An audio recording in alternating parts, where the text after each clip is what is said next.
전 대통령도 직접 이제 입장을 좀 하셨는데 공소 사실에 대해서 일단 어떤 입장으로 부인하신 건지 한번 정리를.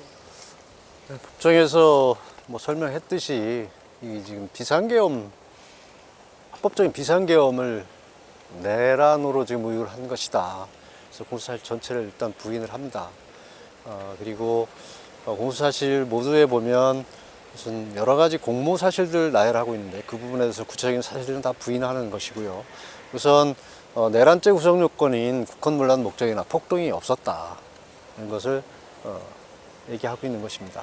변호사님, 그 윤석열 전 대통령께서 입장 직접 전달하기도 하셨는데 좀 충분히 재판부에 전달됐다고 보시는지. 재판 진행이다 보니까 절차에 대해서 재판부에서는 검찰 측 입장과 조율해 가면서 하다 보니까 아무래도 좀 미진한 부분들이 있습니다. 향후 재판 진행 과정을 통해서 충분히 전달하려고 하고 있습니다. 헌재 이야기 하셨는데 앞서 헌재에서는 전원 일치 의견으로 일부 비상계엄 사태에 대해서 인정하는 부분도 있었거든요. 그러니까 비상계엄을 선포한 이후 왜 비상계엄을 선포했는지에 대해서는 충분히 헌재에서 설명을 했었고, 이제 향후 이 재판에서도 이 비상계엄을 할 수밖에 없었던 이유, 대통령이 헌법상의 권한인 비상계엄 선포를 왜 했는지를 충분히 설명을 해서 비상계엄의 합법성이 인정이 된다면 지금 검찰에서는 비상계엄을 곧 내란으로 의유를 하고 있는 것 같은데 범죄 성립 자체가 안 된다는 것이 입증돼 나갈 것이라고 보고 있습니다. 이게 형사 재판이기도 하다 보니까 검찰 진술조서 말씀도 좀 나오셨던 것 같은데 어떤 게 좀 문제 있다고 보셨는지.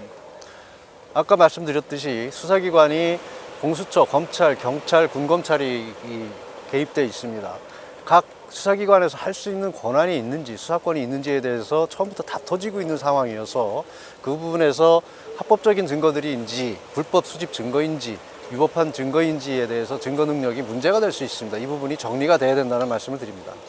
계속 헌재 이야기를 하는 게 헌재에서 앞서 정리된 부분이 위치 파악 시도를 했다던가 국회 공세 지시가 있었다라는 부분은 헌재가 이미 인정을 해서 전원 일치 의견으로 인용이 된 부분인데 그걸 다시 형사재판에서 그러면 다투겠다는 것도 좀 궁금한데요. 그것은 헌재에서 인정을 잘못한 것이죠. 우선 증거법을 위반했습니다.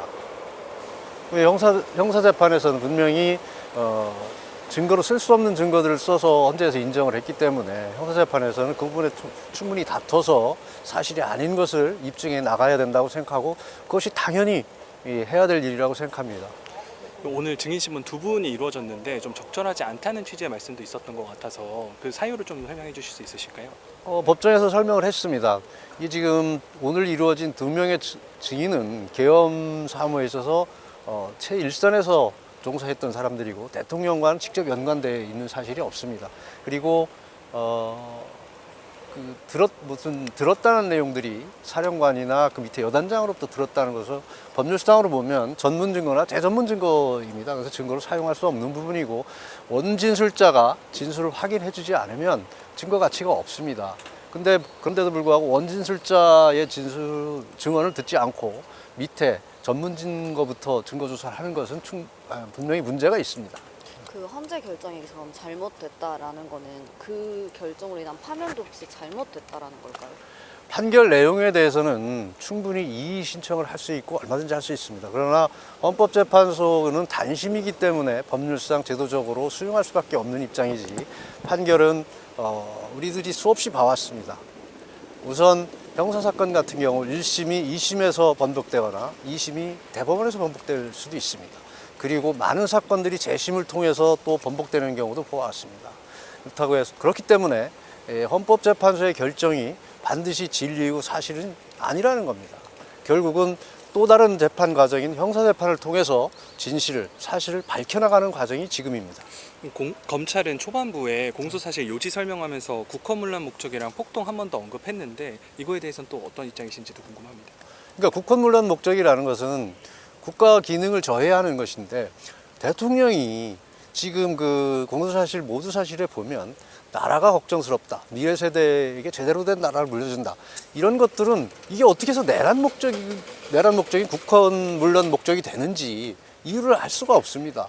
대통령이 나라를 제대로 만든다는데 그것이 국헌문란 목적이다? 성립할 수가 없습니다. 그리고 폭동이라는 것이 어디서 무슨 폭동이 나서 무슨 사상자가 발생했습니까? 군인이 출동한 자체를 지금 폭동으로 보고 있습니다. 그렇지만 계엄에는 당연히 군인이 동원되는 것이고 그 계엄의 적법성이 인정된다면 폭동 자체는 아예 성립할 수가 없다는 겁니다. 오늘 전 대통령께서 직접 발언하신 부분은 변호인단과 사전에 논의가 된 부분일까요? 사전에 긴밀히 논의한 것은 없습니다. 우선 오늘 이제 검찰의 모두 사실 후에 이제 변호인들의 어떤 공소사실에 대한 인부 진술이 있을 것으로 이제 예상이 돼 있었는데 검찰에서 하는 내용들이 사실과 많이 다르다고 느꼈기 때문에 대통령께서 제일 많이 아니까 본인이 설명을 한 것으로 알고 있습니다. 최근에 촬영 불허 재판부의 결정 관련해서 특혜 논란 시비가 있었는데 좀 어떻게 보실까요? 그 부분에 대해서는 재판부의 결정이기 때문에 제가 언급하지 않겠습니다. 재신청이 들어오면 이제 변호인단에게 의견을 묻겠다고 했는데 혹시 그건 어떤 뭐 그때 가서 말씀 안 드리겠습니다. 네, 오늘 여기까지 하겠습니다.